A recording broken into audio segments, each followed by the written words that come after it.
งินหมดยังหาใหม่ได้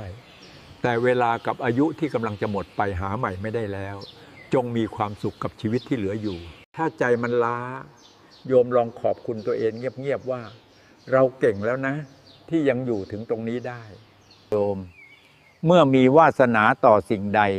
ไม่ต้องเรียกร้องพอถึงเวลาเขาจะมาเองเมื่อสิ้นวาสนา